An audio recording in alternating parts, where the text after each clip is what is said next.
ఇంకెన్నాళ్ళు రెంటింట్లో ఉంటాం? సొంత ఇంటి కలను నెరవేర్చుకుందాం. Suman TV biggest property expo October 18th, 19th HSCC Novotel Hyderabad. ఇప్పుడే ఫ్రీ ఎంట్రీ కోసం కాల్ చేయండి. మీరు ఇంకా వర్క్ చేసిన పెద్ద పెద్ద డైరెక్టర్లు ఎవరు? విశ్వనాథ్ గారు, కె విశ్వనాథ్ గారు ఇంకా చెప్పాలంటే లిస్ట్ అంతా ఉంది. కోదండరామరెడ్డి గారు, బి గోపాల్, ముత్యాల సుబ్బయ్య గారు, బాపిరెడ్డి గారితో 6 సినిమాలు అనుకోండి. రెడ్డి అండి, మన సాయి ప్రకాష్ రెడ్డి గారు, చాలా చాలా మంది. సాయి ప్రకాష్ రెడ్డి అంటే కన్నడ సాయి ప్రకాష్ అక్కడ టాప్ డైరెక్టర్ కదా కర్ణాటక. టాప్ హీరోస్ గా అంటే ఎవరైనా చెప్తారు? నేను చేసిన వాళ్ళలో సరే ఫస్ట్ 2 పిక్చర్స్ చిరంజీవి గారు, and first picture release late అయిన ఫస్ట్ పిక్చర్ మన సీనియర్ నరేష్.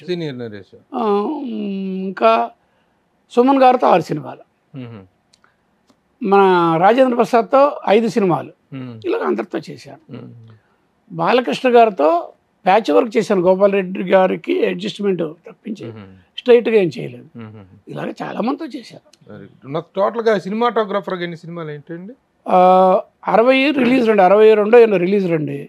ఒక 6 7 సెన్సార్ సర్టిఫికేట్ వచ్చి మధ్యలో ఫినిష్ అయ్యి ఫస్ట్ కాపీ వచ్చి ఇలాగే ఉన్నాయి. అరౌండ్ 70 అండి యాజ్ డిఓపి. అందులో 2 పిక్చర్లు డైరెక్టర్గా. కళ్ళు ఫస్ట్ పిక్చర్ మీకు తెలుసు. కళ్ళు తర్వాత ఆర్తనాదం అని కెఎస్ రామారావు గారి సంస్థలో క్రియేటివ్ కమర్షియల్స్ కాదు, ఇంకో బ్యానర్ మీద పెట్టారు. అది రాజశేఖర్, సీత, చంద్రమోహన్ 2 డైరెక్ట్ చేశారు. హిందీలో 2 సినిమాలు చేశాను. మన తాతిన రామారావు గారి డైరెక్షన్లో అట్లూరు పూర్ణచంద్ర గారు గుర్తున్నారు కదా, ఆయన ప్రొడ్యూసరు. సన్సార్ తెలుగు, తమిళ నుంచి తెలుగు నుంచి హిందీకి చేసాం.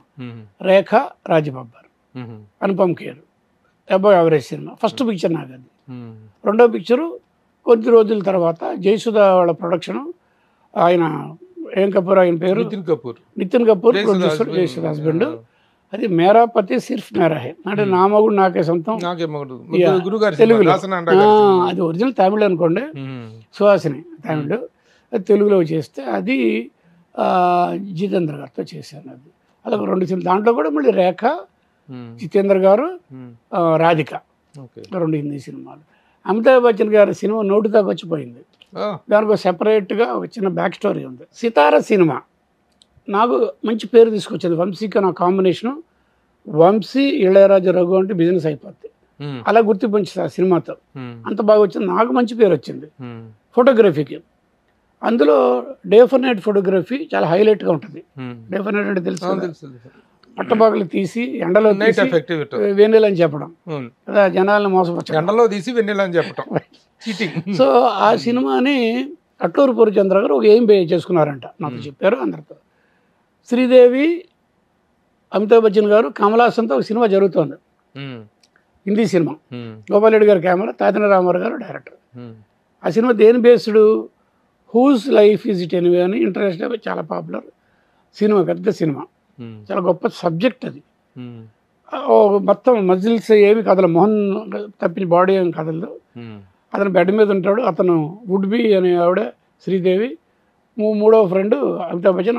సర్క్యులర్ లెవెల్ ఆడితే అక్కడ అట్లూరు పూర్ణచంద్ర గారు శ్రీదేవిని హీరోయిన్గా పెట్టి ఇది భానుప్రియ బదులు సితార సినిమా చేద్దామని ఆయన మైండ్లోకి వచ్చింది.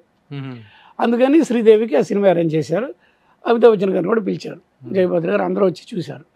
నెక్స్ట్ డే ఇమీడియట్గా అమితాబ్ బచ్చన్ గారు కెమెరా ఉన్నవారు నా దగ్గర తీసుకొచ్చి కూర్చోబెట్టండి అంటే నన్ను పిలిచారు. కూర్చోబెడితే అసలు నా ఫోటోగ్రఫీ గురించి విపరీతమైన ఇంప్రెస్గా మాట్లాడి అప్రిషియేట్ చేసి, ఇండియన్ సినిమాలో డే ఫర్ నైట్ పెద్ద గేమ్ బాగుండదు, హిందీలో ఒకళ్ళిద్దరు కెమెరామెన్లు అని చెప్పి ద్వారకా దేవి పేరు చెప్పి ఎవడైనా ఫెంటాస్టిక్ జాబ్ అని చెప్పి డీటెయిల్గా మాట్లాడారు డే ఫర్ నైట్ గురించి అని. నెక్స్ట్ ఒక సినిమాకి తాతిన రామారావు గారి డైరెక్షన్ సినిమాకి రఘుని కెమెరామెన్గా ప్రపోజ్ చేశారు. అఫ్కోర్స్ అట్లూరు పూర్ణచంద్ర గారు, శరవణన్ గారు తెలుసుగా, ఏవిఎం శరవణన్ గారు, వాళ్ళందరూ పార్ట్నర్స్గా. మెయిన్ ఫండింగ్ చేసిన మనిషి టిప్స్ క్యాసెట్ గుల్షన్ కుమార్ తెలుసుగా, గుల్షన్ కుమార్. సరే ఓపెనింగ్ జరిగింది. నేను అమితాబ్ బచ్చన్ గారికి పొట్టి రఘు కెమెరామెన్. ఓపెనింగ్ జరిగింది. ఒక 2 నెలల తర్వాత ఎప్పుడు రెగ్యులర్ డేట్స్ అమితాబ్ బచ్చన్ గారి మిగిలిన అందరికి ఇచ్చారు. భానుప్రియ హీరోయిన్. రెండో రోజున దేవుడి ఫోటో మీద అయిపోయింది. I'm waiting for Amitabh Bachchan గారు రెగ్యులర్ షూటింగ్. నా బ్యాడ్ లక్ ఏంటంటే రాసిలేదు. గుల్షన్ కుమార్ గారిని మాఫియా వాళ్ళు షూట్ చేసి చంపేశారు. అలాగా సినిమా పక్కన వెళ్ళిపోయింది. ఇది నాకు 3వ Hindi cinema. Amitabh Bachchan all India super star తో చేయాల్సింది మిస్ అయ్యారు. Very good.